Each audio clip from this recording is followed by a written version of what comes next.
What if the most expensive purchases in your life were the ones that felt the easiest to say yes to? No interest, no credit card, no loan application, just 4 small payments, quietly spaced out, and barely noticeable. What if the real cost of buy now, pay later is not hidden in fees, but in how it rewires the way purchasing decisions are made? This is not a warning. It is an autopsy. Chapter 1. The moment of relief. Buy now, pay later usually enters the picture during pressure. A phone stops working. A household item fails. An expense appears before the paycheck does. The option does not promise luxury. It promises relief. Instead of one painful payment, the cost is divided into smaller parts. The full price disappears from focus. The installment becomes the decision. Consumer payment research consistently shows that when immediate payment pain is reduced, purchase approval rates rise. This is not about irresponsibility. It is about how relief changes evaluation. Chapter 2. Why split payments feel cheaper. Behavioral economics describes a mechanism known as payment decoupling. When receiving a product is separated from paying for it, spending increases. This principle has been observed across credit cards, installment plans. Deferred billing systems, BNPL, intensifies this effect. The product is delivered immediately, the cost arrives later, and in smaller, fragmented amounts. A $480 purchase is no longer evaluated as $480. It is evaluated as 4 payments of $120. The brain anchors to the installment. The total cost fades from emotional processing. This effect is consistently documented in consumer behavior studies. Chapter 3. The interest-free misunderstanding. Many BNPL services are correctly advertised as interest-free. This fact is real, but it is incomplete. Interest is only one form of cost. Another cost is behavioral expansion. People buy more often. People buy sooner. People buy larger baskets. Retail payment research has repeatedly shown that when friction is removed, spending volume increases, even without interest. Zero interest does not mean zero impact. It means the cost is no longer visible at the point of decision. Chapter 4. From occasional use to default. Method. The first BNPL purchase often feels exceptional. The second feels justified. The third feels normal. Over time, BNPL shifts from a temporary solution to a default way to pay. This changes expectations. Paying in full begins to feel unnecessary. Waiting feels avoidable. Future income feels accessible. This is how relief becomes routine, not through failure, but through repetition. Chapter 5. A simple time-based illustration. Consider a neutral scenario. A person uses BNPL once every 2 months. Each purchase averages a modest amount. Each plan lasts several weeks. Individually, nothing feels heavy, but over time, new plans begin before old ones end. Payments overlap. Future income becomes partially committed. This is not overspending in a single moment. It is accumulation through spacing. The financial shift occurs quietly, not when the purchase is made, but when the calendar fills. Chapter 6. The Future Income Lock-in Effect. BNPL relies on future income. This is structurally true. When future income is pre-committed, flexibility decreases, emergency capacity shrinks, financial options narrow. This is not unique to BNPL, but BNPL makes the process less visible. The risk is not default, the risk is rigidity. Stress increases not because income falls, but because obligations persist unchanged. Chapter 7. Missed payments and consequence. Conversion. BNPL systems are optimized for ease at entry, but missed payments change the equation. Late fees may apply, accounts may be restricted, collections may follow. Exact terms vary by provider and jurisdiction. Providing universal figures would be insufficient. What is consistent is the pattern. Relief converts into consequence when timing breaks. Chapter 8. Credit Reporting. Uncertainty. BNPL exists in a mixed reporting environment. Some providers report to credit bureaus. Some report only missed payments. Some do not report at all. This inconsistency creates uncertainty. Consumers may assume BNPL is off credit. That assumption is increasingly unreliable. Where uncertainty exists, risk increases by default. Chapter 9. Who feels the pressure most? BNPL users span all income levels. But middle-income earners face a specific vulnerability, enough income to qualify limited margin for overlap. Multiple obligations competing for future cash flow. This creates quiet strain, not collapse, compression. Chapter 10.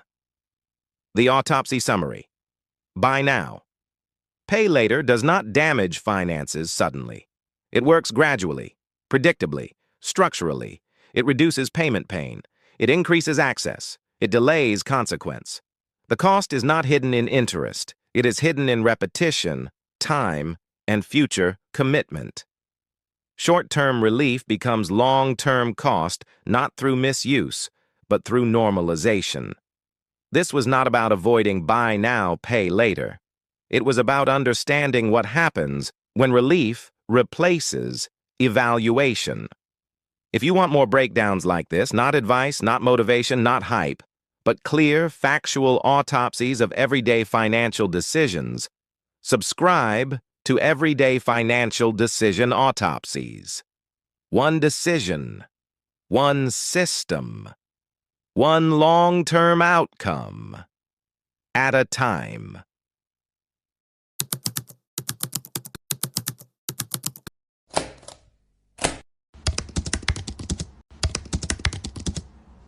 Chapter 1. The Moment of Relief. What if the most expensive decisions in your life never felt expensive at the moment you made them? What if the danger was not debt, but relief? When money is tight, the mind does not search for the cheapest option. It searches for the fastest escape from pressure. And that is exactly where buy now, pay later enters the story. Not as temptation, not as luxury, but as relief. Section 1. Pressure arrives. Imagine this moment. Your phone screen goes dark. No warning, no backup. It is not a luxury problem. Your phone is how you work, how you bank, how you communicate. Your paycheck arrives in 2 weeks. Repair costs are uncertain. Replacement is expensive. The problem is not the price, the problem is timing. This is the psychological environment where buy now, pay later appears. Not during comfort, during compression. Research in consumer decision-making consistently shows that when people face time pressure and financial stress simultaneously, the brain shifts from optimization to resolution. The question changes from, is this worth the money? To, how do I make this problem stop? Section 2. The Relief Offer. Buy now, pay later does not offer you more money. It offers you less pain now. Instead of one full payment, the cost is divided. Instead of confronting the total price, you see a fraction. $800 becomes 4 payments of $200. The number that matters changes. Behavioral finance research has repeatedly shown that when immediate payment pain is reduced, purchase approval rates increase. This is not irresponsibility. It is cognitive load management. When stress is high, the brain narrows its focus. The installment becomes the decision. The total disappears into the background. If nothing changed except how the price was presented, did the product really become more affordable? Or did the decision standard change? Section 3. Payment pain in the brain. Psychologists describe something called payment pain. It is the mental discomfort felt when money leaves your control. Cash has high payment pain. Debit has moderate payment pain. Credit and deferred payments reduce it further. Buy now, pay later minimizes it almost entirely. The product arrives immediately. The cost arrives later. The brain separates consumption from consequence. This separation matters. Studies in consumer behavior show that when consumption is disconnected from payment, spending increases, not because people want more, but because the internal alarm is quieter. Relief feels like safety. Section 4. How evaluation changes. Before relief, evaluation sounds like this. Can I afford this right now? What will this cost me today? After relief, evaluation changes.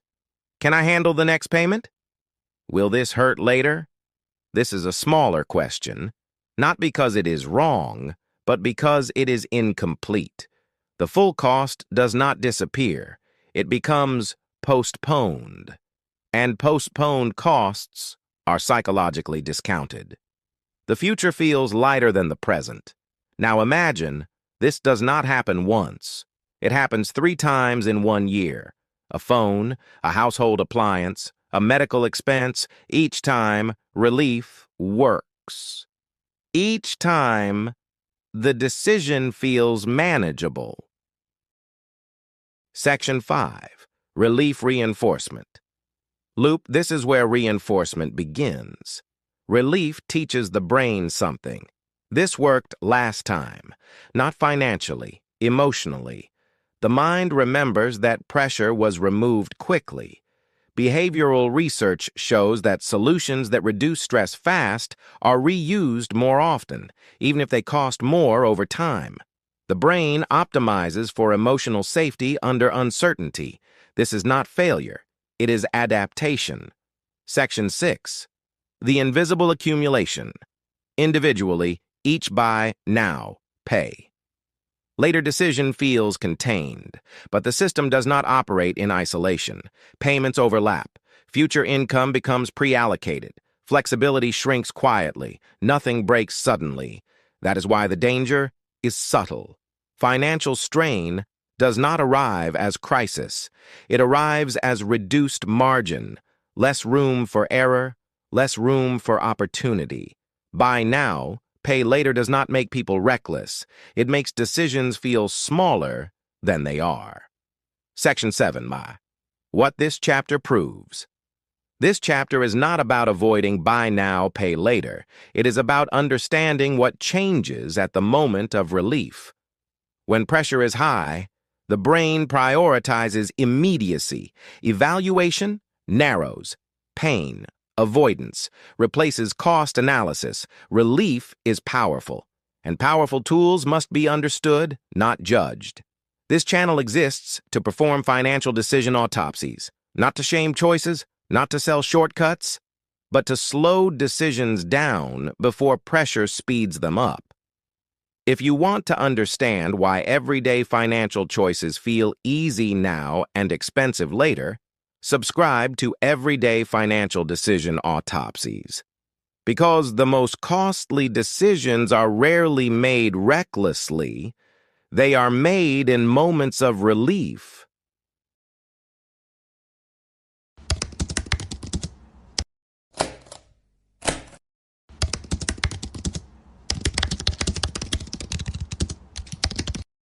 Chapter 2.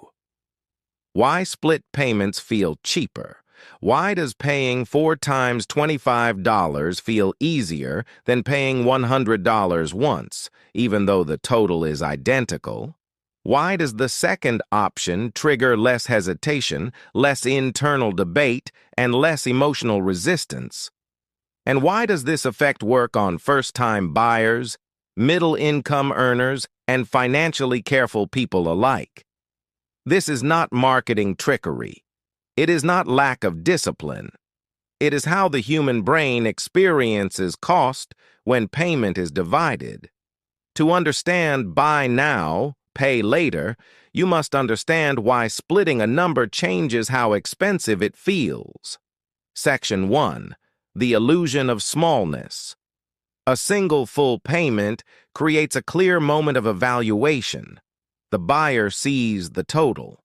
The trade-off is immediate. The question becomes unavoidable. Is this worth giving up that much money right now? Split payments remove that moment. Instead of one clear price, the buyer sees a fraction. $25 today does not feel like a $100 decision. It feels like a short-term adjustment. Consumer payment studies consistently show that people judge affordability based on immediate out-of-pocket cost, not total obligation. This is known as anchoring. The first number the brain sees becomes the reference point. When the anchor is small, resistance weakens. The full cost does not disappear. It simply never becomes emotionally dominant. Section 2. Payment pain and the brain. Psychologists use the term payment pain to describe the discomfort felt when money leaves your control. This pain varies dramatically based on how and when payment occurs. Cash produces the strongest pain because the loss is visible and immediate. Debit produces less pain because the transaction is abstracted. Credit produces even less because payment is delayed. Split payments reduce pain the most. Why? Because pain is strongest when cost and consumption happen together. Buy now, pay later separates them. The benefit is experienced immediately. The cost is postponed, reduced, or fragmented. The brain processes the purchase as less expensive even when the total cost has not changed. This effect has been repeatedly documented in behavioral finance and consumer psychology research. It is measurable behavior, not opinion. Section 3. Mental accounting. In practice, humans do not treat all money equally. We sort money into mental categories: monthly bills, daily spending, unexpected expenses. Small purchases, split payments exploit this system. A $100 charge activates the major expense category. A $25 installment often does not. Instead, it blends into routine spending. Each installment feels manageable. Each one feels familiar. Each one avoids triggering reevaluation. This is known as mental accounting fragmentation. When costs are fragmented across time, they lose emotional weight. The purchase feels finished even though payment continues. The decision ends early. The obligation does not. Section 4. So. Why? Financial knowledge does not cancel the effect. This response is not limited to people who don't understand money.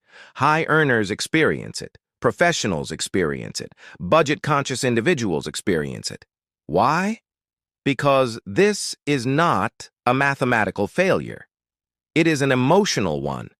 Even when people understand the total cost, their emotional response remains tied to the installment. Knowing the math does not eliminate how payment feels. Higher income often reduces visibility of impact, not susceptibility. The mechanism does not disappear. It becomes quieter. Section 5. Decision speed and reduced friction. Split payments also change how long people think before deciding. Reduced payment pain shortens evaluation time. Fewer questions are asked. Future consequences are postponed. The brain prioritizes immediate resolution. This is not recklessness. It is cognitive efficiency. The mind prefers decisions that remove present discomfort quickly. Buy now, pay later does exactly that. It resolves pressure without requiring sacrifice up front. Approval becomes faster. Reconsideration becomes unlikely. Section 6. When the total cost disappears.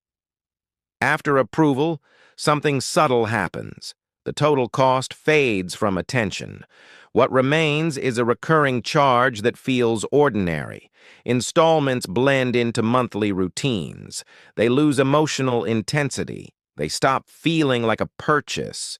At this point, the cost no longer feels optional. It feels structural.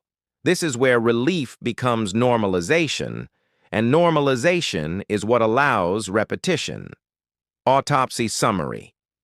What this chapter reveals: split payments feel cheaper because they reduce emotional resistance. They anchor attention to smaller numbers. They fragment financial pain. They delay discomfort. The risk is not misunderstanding the math.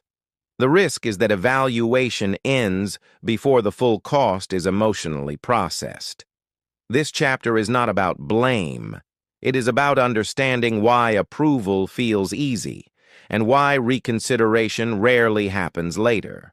This chapter was not about buy now, pay later alone.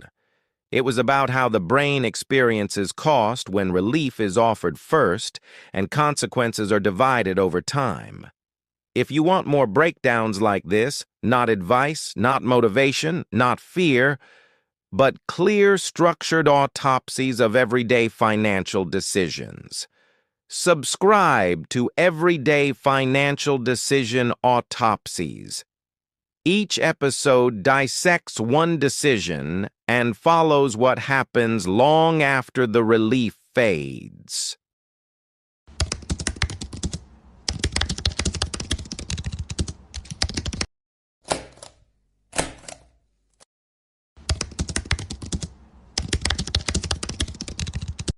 Chapter 3.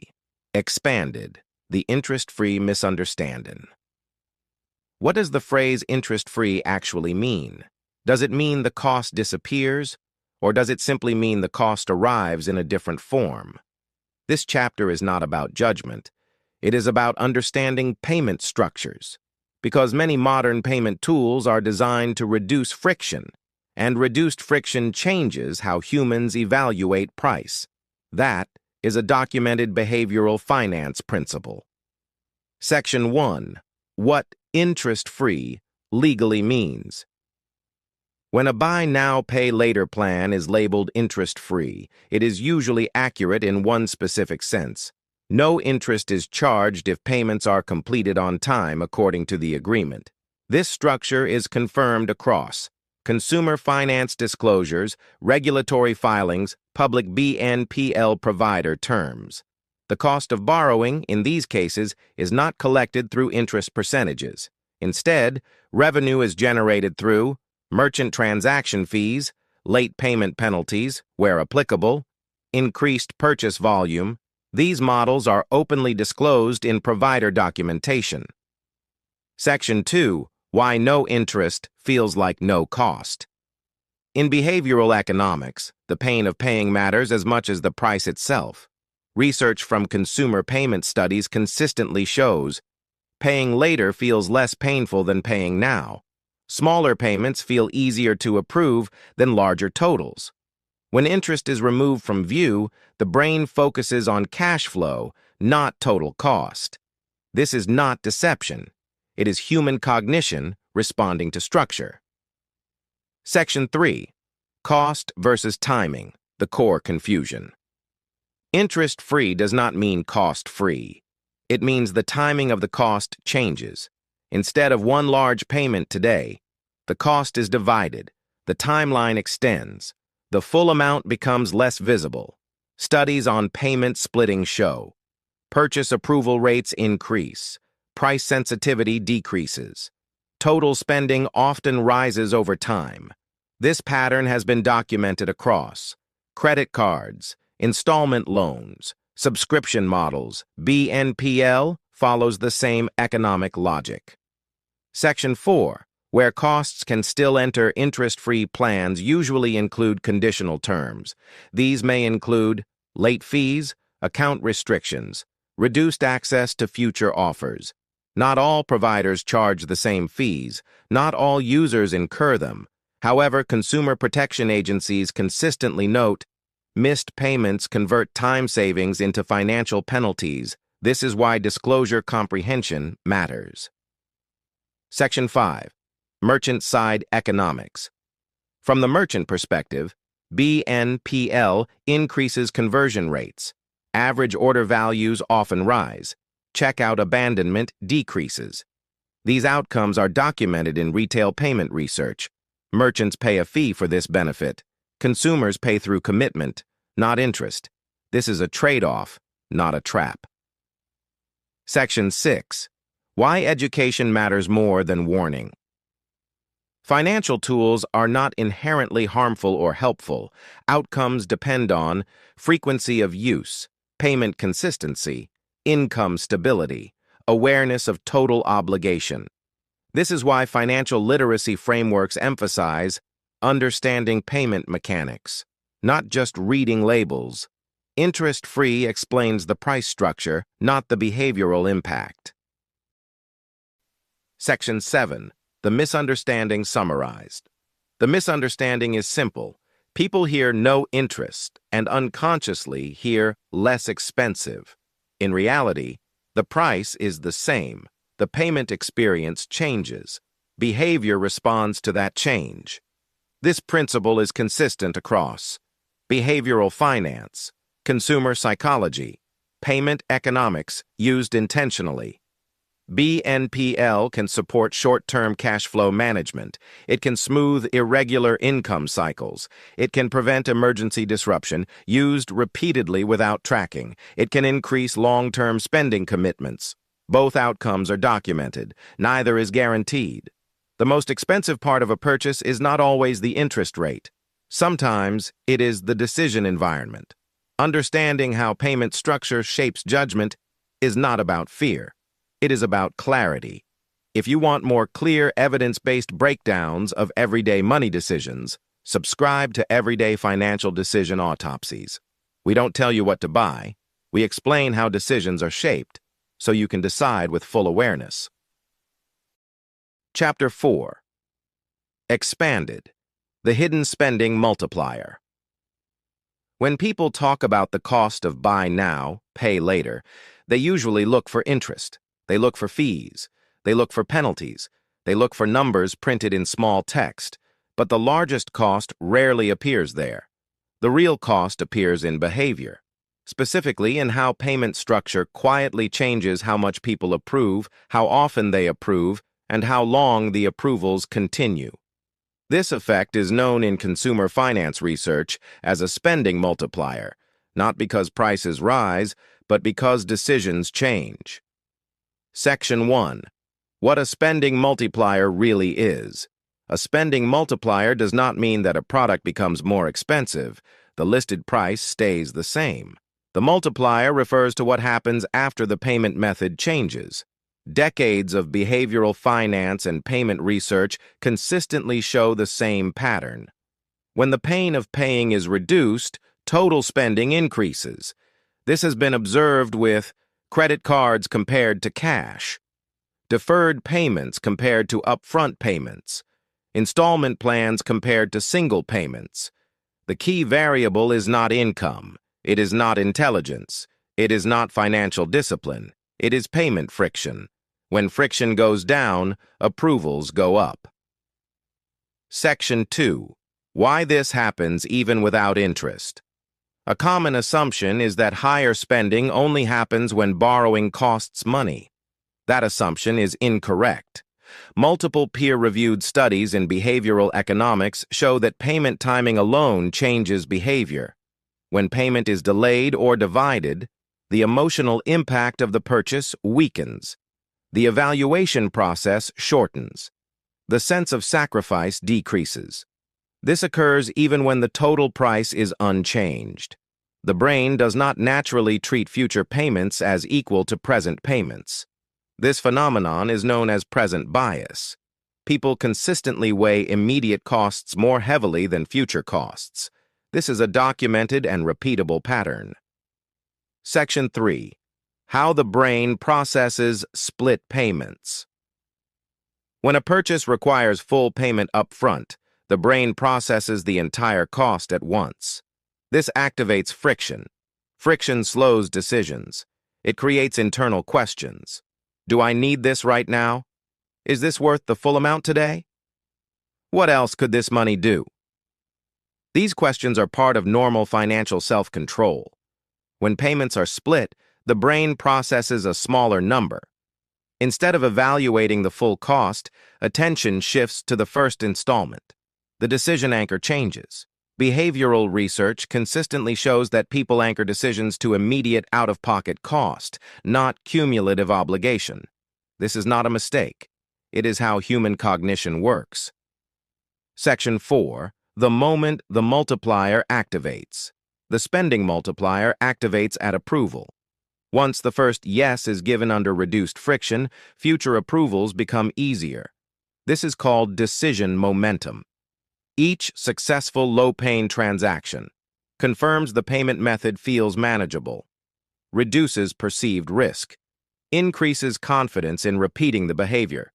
This effect has been observed across multiple consumer payment systems. The first purchase does not cause the problem. The pattern does. Section 5. The add-on effect in real transactions. The multiplier becomes stronger during the purchase itself. This is where add-ons matter. When the main purchase is already divided into installments, additional items are evaluated relative to the installment, not the total. For example, an extra item costing $40 may feel expensive when paying up front, but when divided into 4 payments, it becomes $10 per installment.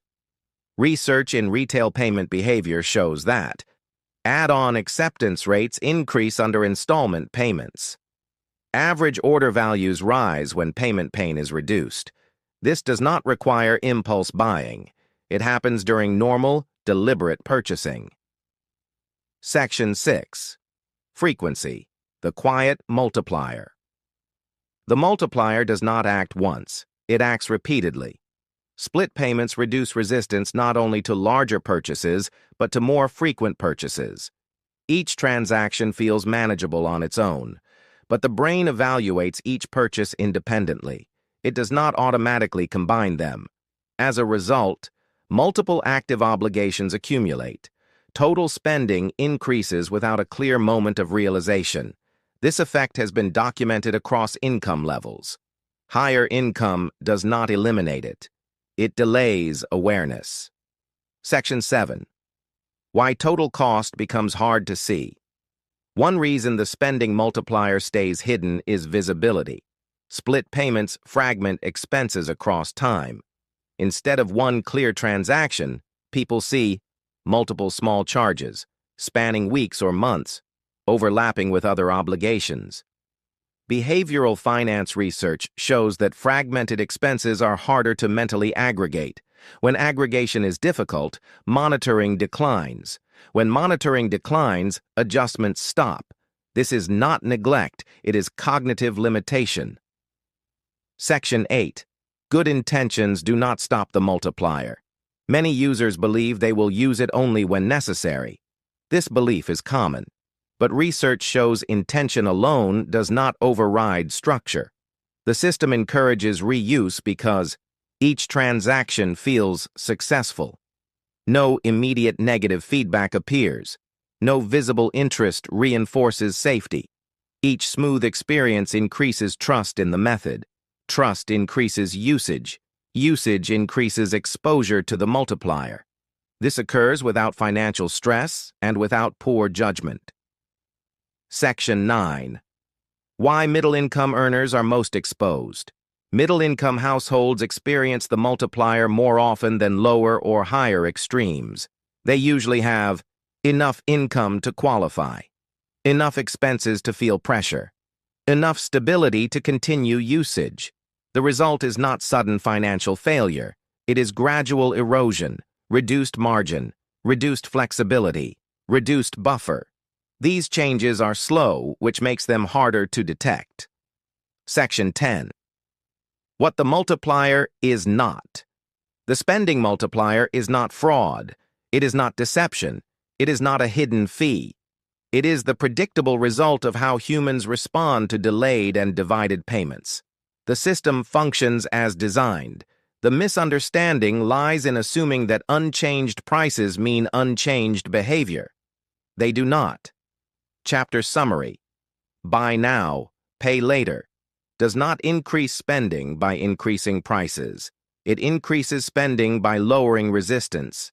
It changes what feels affordable, how often approval happens, how clearly total cost is tracked. That is the hidden spending multiplier. Not obvious in a single purchase, not visible on a receipt, but measurable over time. Thank you for watching thus far. If you are getting value from this video, kindly subscribe to our channel. Click the notification bell, like and share.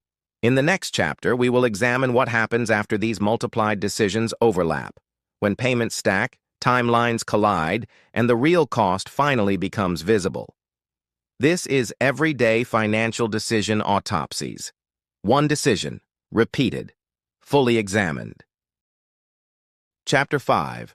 Expanded, a simple time-based illustration. Introduction. Why time matters more than amount. Most financial mistakes do not fail because they are large. They fail because they are allowed to exist over time. This chapter does not introduce new tools, new rules, or new strategies. It does something simpler.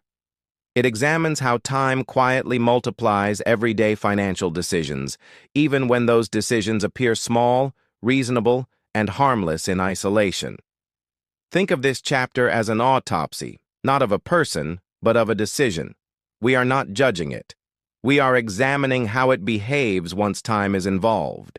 Section 1. The single decision. Illusion. At the moment a spending decision is made, it usually looks simple. The cost is clear. The benefit feels immediate.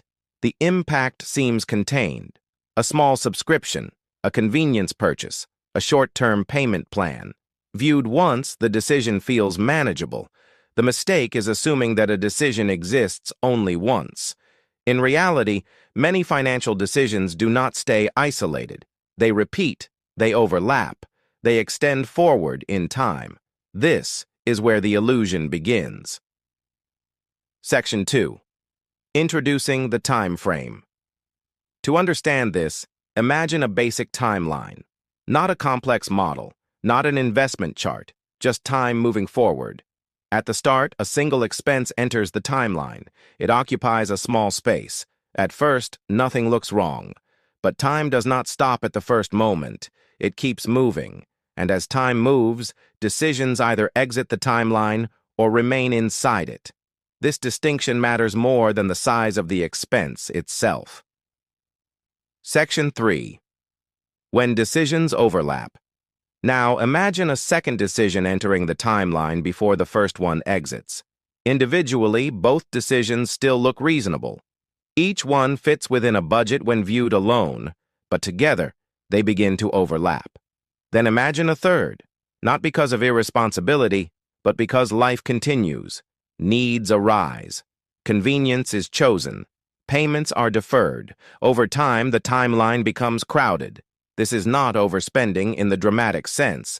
It is overlapping commitments. Section 4. The multiplication effect of time. Here is the key insight. Time does not simply extend a decision, it multiplies it. An expense that lasts 6 months does not just cost 6 times more. It occupies 6 months of financial attention, flexibility, and capacity. When multiple decisions coexist in the same time window, they compete for the same income. This is where pressure forms, not suddenly, but gradually. Section 5. Why the pressure feels invisible at first. Early on, the timeline still feels open. Income is steady, payments are small, nothing appears urgent. This is why the problem is often missed. The pressure is not loud. It does not announce itself. It accumulates quietly, occupying future space before that space is consciously evaluated. Section 6. Midpoint check. The autopsy. Pause. This is the moment where most people misread their situation. They look at today's affordability instead of tomorrow's overlap. The autopsy reveals something important. The decision itself was not extreme. The timing was. Financial strain often begins before discomfort is felt. Section 7. When flexibility disappears. As time continues, flexibility shrinks. Options that once existed quietly disappear. Extra savings capacity. Emergency buffers. Choice-based spending. Nothing dramatic happens. No single bill causes collapse. Instead, the timeline becomes rigid. At this point, new decisions no longer fit easily, not because income changed, but because time is already occupied. Section 8. Why this is common, not personal failure. This pattern is not rare. It is normal. Modern financial systems are designed to spread costs across time. That design reduces immediate pain but increases overlap risk. Understanding this removes blame from the individual and places attention where it belongs, on structure and timing. Section 9. The core lesson, compressed. Here is the simplified takeaway. A decision should not be evaluated only by how small it feels today, how affordable it seems now. It must also be evaluated by how long it stays active. What else exists in the same time window? Time is not neutral. It is an amplifier. Section 10. Closing the autopsy. This chapter does not argue against spending. It does not promote restriction. It reveals something quieter. Most financial stress is not caused by one bad decision. It is caused by too many reasonable decisions sharing the same time. Once this is seen, it cannot be unseen. And that awareness alone changes future outcomes. Buy now, pay later. Payments are not limited to low-income or high-income users. They sit most heavily on middle-income households, where income is steady, obligations are fixed, and cash flow has little margin. In this long-form episode of Everyday Financial Decision Autopsies, we examine how BNPL systems interact with household budgeting, consumer payment structures, and monthly cash flow allocation to create quiet financial pressure over time. This chapter breaks down, using verifiable consumer finance research, why middle-income earners qualify easily for BNPL services, how overlapping payment obligations compress future cash flow, why this pressure builds gradually instead of causing sudden collapse, how recurring payment structures, not behavior, drive the strain. This is a chapter-based one-hour financial analysis designed for viewers who want clarity, not advice, fear, or sales tactics. This video is part of an ongoing series that dissects everyday financial decisions and explains what actually happens when they repeat inside real payment systems. Subscribe to Everyday Financial Decision Autopsies for structured, advertiser-safe, long-form breakdowns of consumer debt, payment systems, and financial decision mechanics. One decision, one system, one autopsy. Chapter 6. Expanded. When payments outlive the purchase. Introduction. The strangest part of modern spending. There is a quiet moment that rarely gets discussed. It happens weeks or months after a purchase is made. The item is no longer new. The excitement has faded. The benefit has already been used, consumed, or normalized. But the payment is still there. This chapter examines that moment. Not emotionally, not morally, structurally. Section 1. The separation of use and payment. Traditionally, payment and use happened together. You paid, then you owned. Then the transaction ended. Modern payment systems change this sequence. Now use often comes first, while payment trails behind. This separation matters, because the human brain evaluates value differently when cost and benefit occur at different times. When benefit is immediate and cost is delayed, perceived affordability increases. This is a well-documented principle in behavioral economics. Section 2, the already gone problem. Once a product has been used, it becomes psychologically resolved. It no longer occupies active decision space. But the payment does. This creates an imbalance. You are paying for something that no longer feels present, not because it failed, but because novelty and attention have moved on. This is where frustration quietly forms, not at purchase, but later. Section 3. Why this does not feel like debt.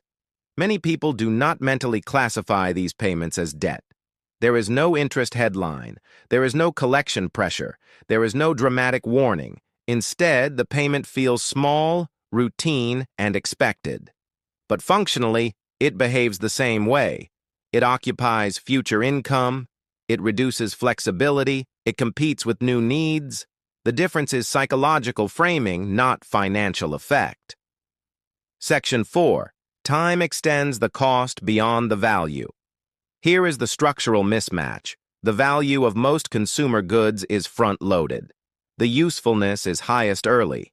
The satisfaction curve declines over time. The payment curve often moves in the opposite direction. It remains constant. It does not decline as satisfaction declines. This means cost often outlives value, not symbolically, mathematically. Section 5. Why this feels normal, not alarming. This pattern does not trigger alarm because it is normalized. Payment plans are advertised as convenience. Installments are framed as flexibility. The language avoids risk signaling. As a result, people adapt. They do not ask, "Will I still want this while I'm still paying for it?" They ask, "Can I afford the payment right now?" Those are very different questions. Section 6. The compounding effect. Across multiple purchases. One lingering payment rarely causes strain. The issue appears when multiple purchases follow the same pattern.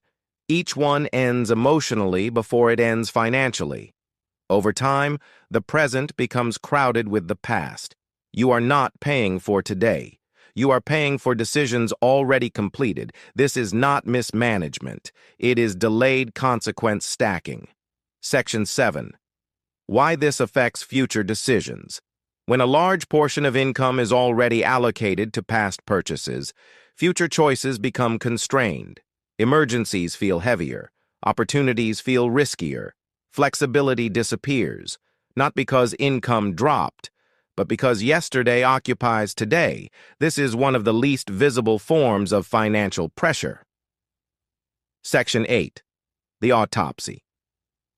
Finding.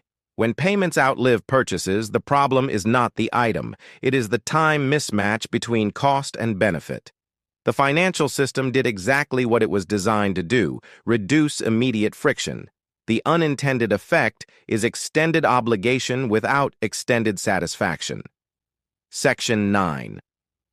The corrective insight. A powerful evaluation question emerges from this chapter. Will I still value this while I'm still paying for it? This question does not reject payment plans. It reintroduces time into the decision. Time is the missing variable in most spending evaluations. Section 10. Conclusion. This chapter does not argue against convenience. It reveals its trade-off. When payment survives longer than usefulness, decisions feel heavier than expected. Not immediately, but eventually.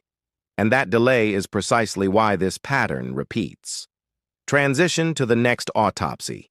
In the next chapter, the focus shifts again, not to the size of payments, not to interest rates, but to something subtler. How recurring financial obligations quietly redefine what normal spending feels like.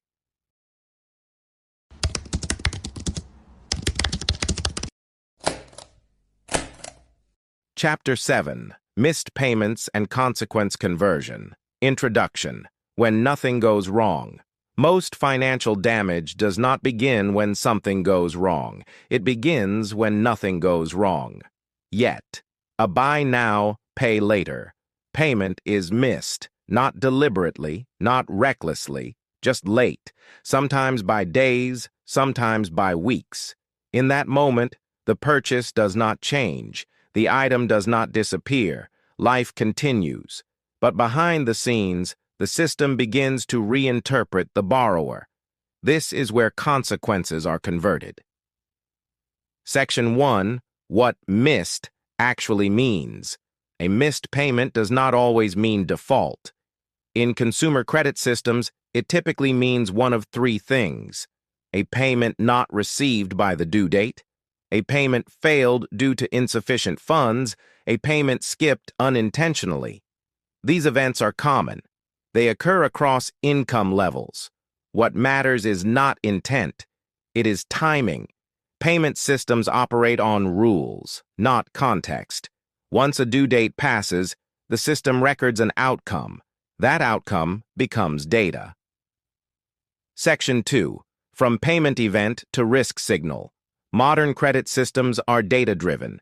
They do not ask why a payment was missed. They record that it was missed. From there, the event is processed as a risk signal. This signal may trigger late fees, penalty interest account status changes, internal risk scoring adjustments. This is not speculation.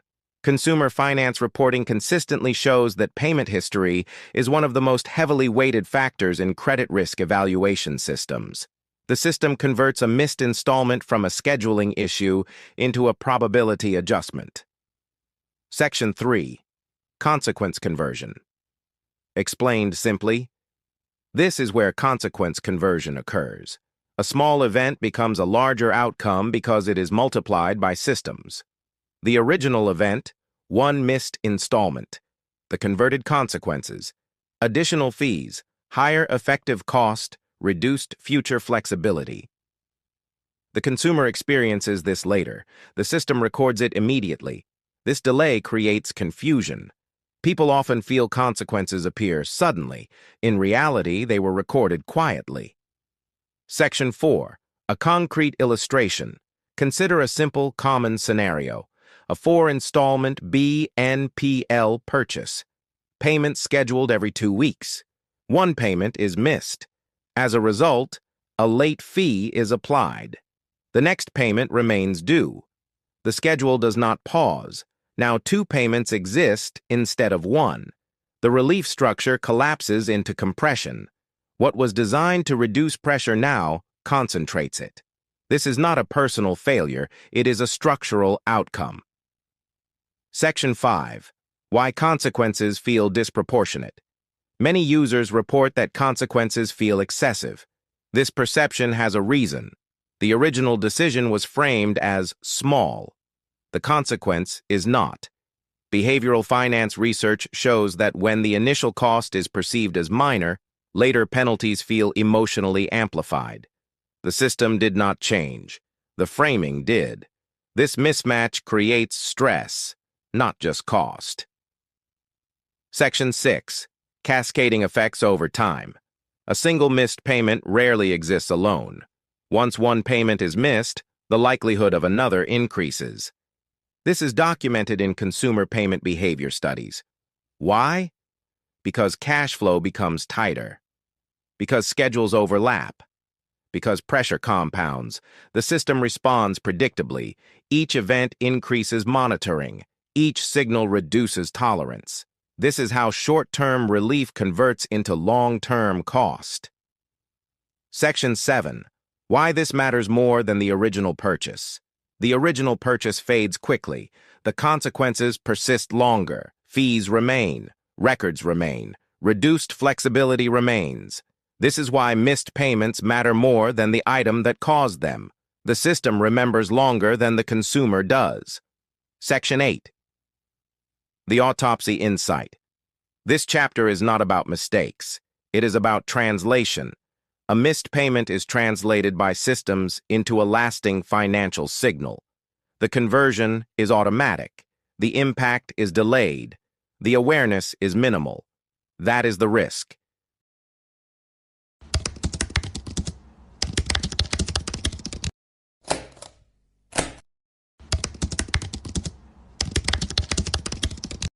Chapter 8. Credit Reporting Uncertainty. Introduction. The score that moves quietly. Most people expect credit changes to be obvious. A missed payment, a default, a serious problem. But many credit changes happen without events. No alert, no message, no explanation. A score shifts, an approval disappears, a rate changes, and the reason is unclear. This chapter explains why. Section 1. What credit reporting systems actually record. Credit reporting systems do not interpret intent. They record behavior. Across major consumer credit frameworks, this behavior includes whether payments arrive on time, how often accounts are used, how long accounts remain active, how frequently new accounts appear, how balances change over time. These systems are designed to estimate repayment reliability. They are not designed to explain themselves. Section 2. Where reporting becomes uncertain. Uncertainty appears when financial activity does not follow long-established credit patterns. Some installment-based products report only under certain conditions, report differently across regions, change reporting practices over time, do not report consistently at all. Because of this, consumers often cannot tell if activity is being reported, how it is categorized, when it will appear. This uncertainty is structural, not hidden. Section 3. A concrete comparison. Consider two people. Same income, same spending, same payment behavior. Person A uses a traditional credit product. Person B uses a newer installment-based product. Both pay on time, neither misses payments. Over time, Person A's activity forms a clear pattern. Person B's activity may appear irregular or incomplete, depending on reporting structure. The system does not label Person B as irresponsible. It labels the data as less predictable. Section 4. Why predictability matters in credit systems. Credit systems operate on probability. They estimate how likely future payments are based on past patterns. Predictable patterns narrow estimates. Irregular patterns widen them. Wider estimates lead to more cautious decisions. This can influence approval thresholds, offered credit limits, interest rate ranges, even when no payment has ever been late. Section 5. Why this feels confusing to users. From the user's view, payments were on time, accounts were current, nothing went wrong.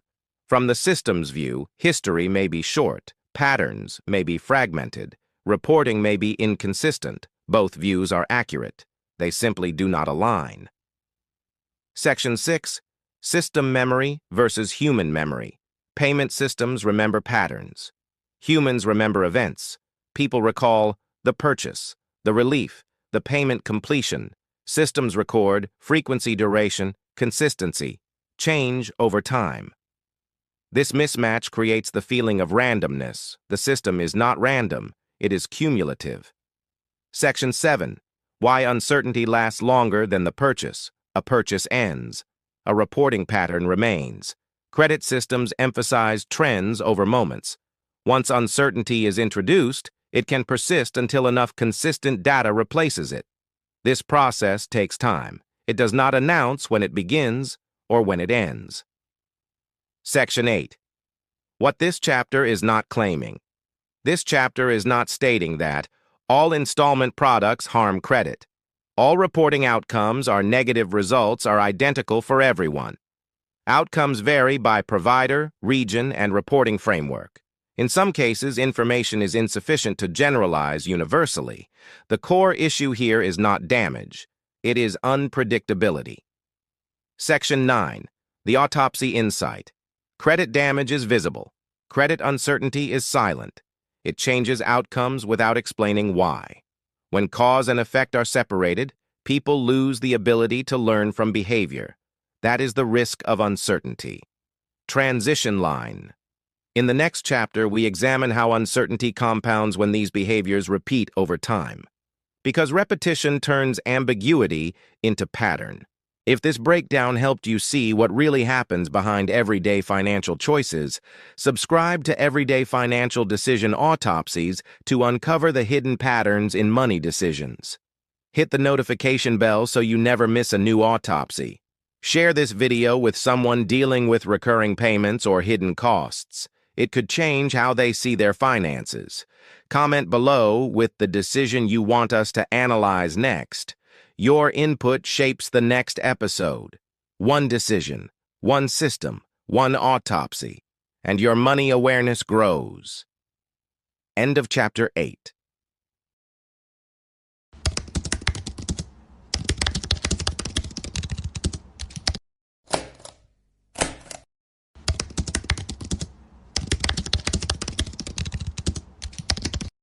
Buy now, pay later.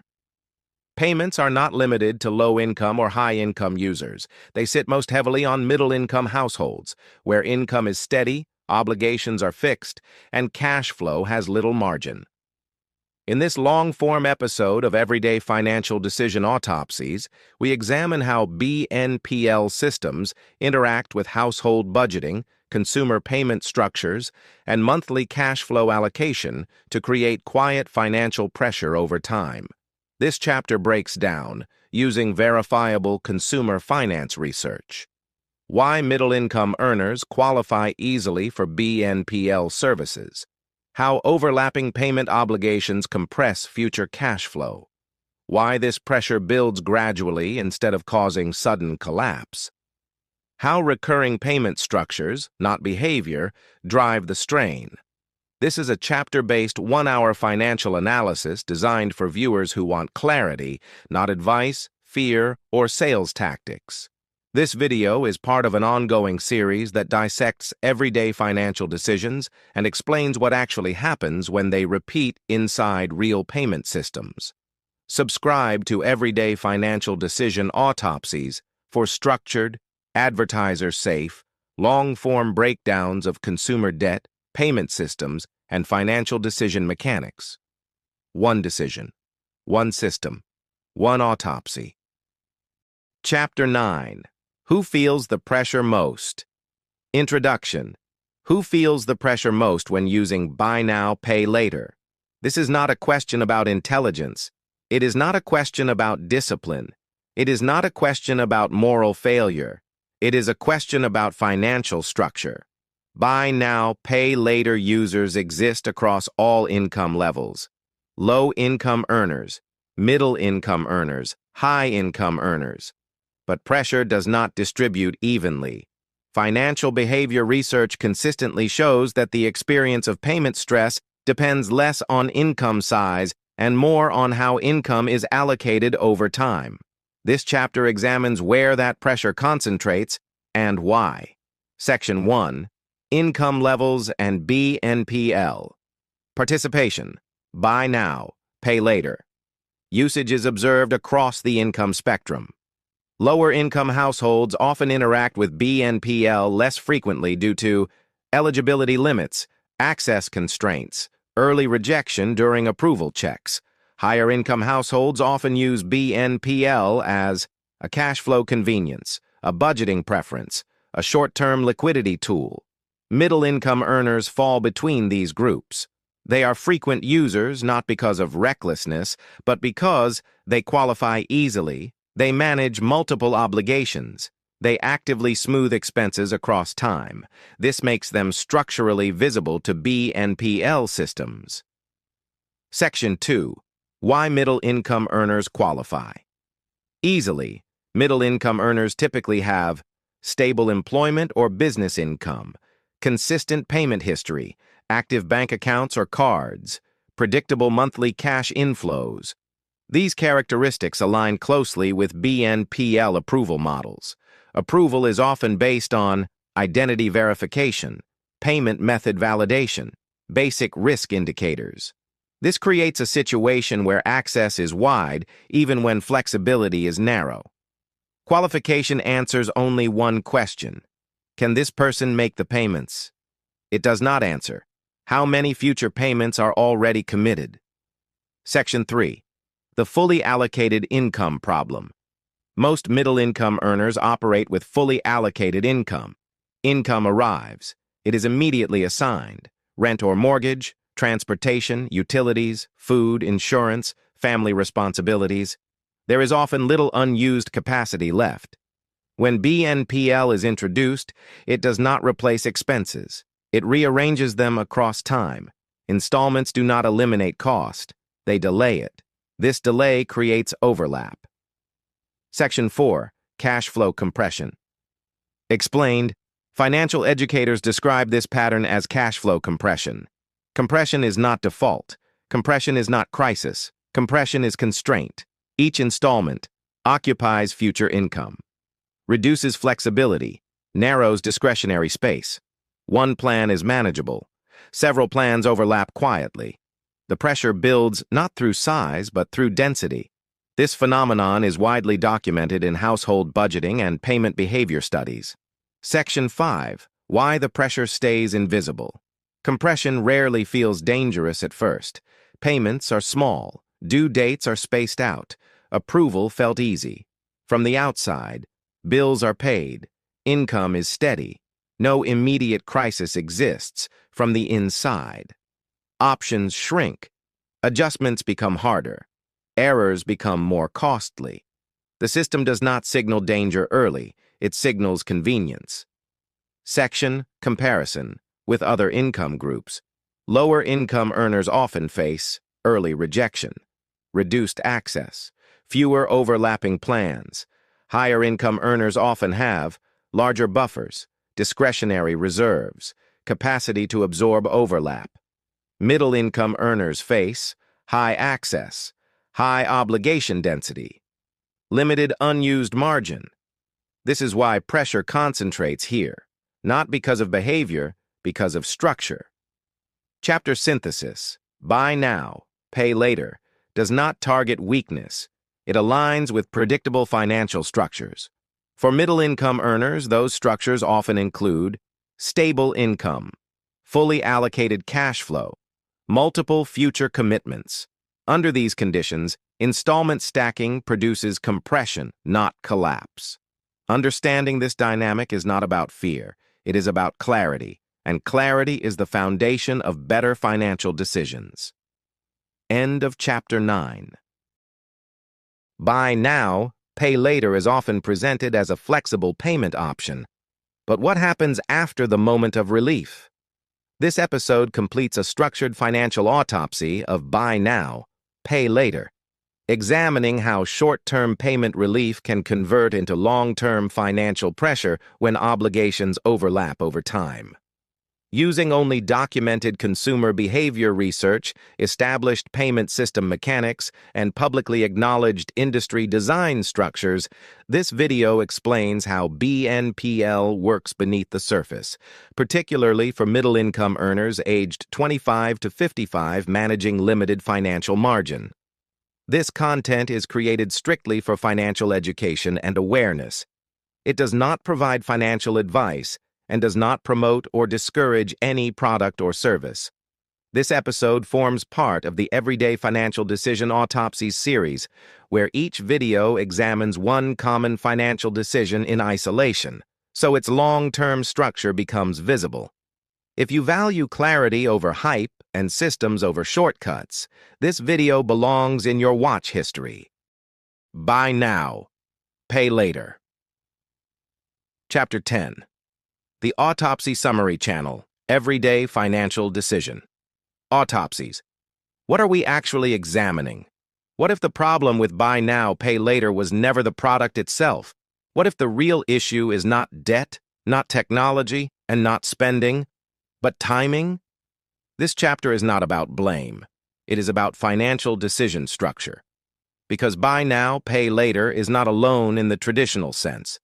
It is a payment design that changes how people evaluate cost, risk, and future cash flow. And once you understand that, the outcomes become predictable. Section 1. The core mechanism. Recap. Across consumer finance research, one principle appears consistently. When the immediate pain of payment is reduced, purchase approval rates increase. Buy now, pay later does exactly this by delaying the first payment, splitting the total cost into smaller installments, removing visible interest in many short-term plans. This does not change the price. It changes how the price is perceived. The full cost becomes background information. The installment becomes the decision. This is not irresponsibility. It is behavioral economics. Section 2. Why interest-free is not cost-free. Many BNPL plans advertise zero interest. That statement can be factually correct. However, research and regulatory disclosures show that late fees are common. Missed payments can trigger penalties. Some providers report to credit bureaus. Returned payments may incur bank fees. Even without interest, the financial risk still exists. The cost is not always monetary. Sometimes it is cash flow strain. Sometimes it is credit health impact. Sometimes it is reduced financial flexibility. Section 3. The spending multiplier. Effect. Multiple studies on consumer behavior show that when payments are split, people are more likely to add extra items. Purchase size tends to increase. Budget limits feel more flexible than they actually are. This is known as a spending multiplier effect. Not because people forget the total, but because the total feels distant. This effect applies to BNPL services, credit cards, subscription models. It is a structural outcome, not a personal failure. Section 4. Cash flow versus income. The confusion point. Income answers one question: how much do I earn? Cash flow answers another: when does my money actually move? BNPL places obligations into future cash flow, not present income. For middle-income earners, this matters because income is usually stable. Expenses are recurring. Financial margin is limited. Overlap is where pressure forms, not collapse, compression. Section 5. Missed payments. When structure meets reality, missed BNPL payments often occur not from overspending, but from timing conflicts. Rent, utilities, subscriptions, transport, food. BNPL installments compete silently with these obligations. When payments overlap, late fees may apply. Accounts may be suspended. Credit reporting may occur depending on provider and region. These outcomes are documented in consumer protection reports globally. Section 6. Credit reporting. Uncertainty. Unlike traditional credit cards, BNPL credit reporting is inconsistent. Some providers report missed payments, report account status. Do not report positive repayment history. This creates uncertainty. Consumers may assume no interest means no credit impact. That assumption is not always correct. Credit health depends on reporting policy, not marketing language. Section 7. Who feels the pressure most? BNPL users exist across income levels, but middle-income earners face a unique vulnerability. Enough income to qualify. Limited financial buffer. Multiple recurring obligations. This does not lead to financial collapse for most users. It leads to reduced flexibility, increased stress, narrower decision windows, pressure, not poverty. Section 8. What the autopsy actually shows. When outcomes go wrong, the cause is rarely a single purchase. It is accumulation, multiple small installments, overlapping payment dates, delayed visibility of total obligations. BNPL does not create spending habits. It amplifies existing ones. The structure rewards immediacy and defers consequence. Section 9. The educational takeaway. This is not a warning to never use buy now, pay later. It is a framework for evaluation. Before using any split payment tool, ask, what future income is this using? What other payments land in that window? What happens if one payment is missed? These are financial planning questions, not moral ones. Section 10. Why this matters beyond BNPL. The same mechanics apply to credit cards, subscriptions, financing offers, deferred billing. Understanding BNPL teaches a broader lesson. Money decisions are about timing, not just totals. When timing is misunderstood, cost becomes invisible. Conclusion.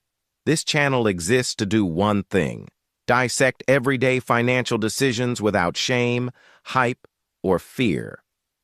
If this breakdown helped you see a familiar decision more clearly, subscribe to Everyday Financial Decision Autopsies. Turn on notifications so you don't miss the next analysis. Share this episode with someone, and leave a comment on your take in these series. Engagement tells the platform this kind of content deserves to exist.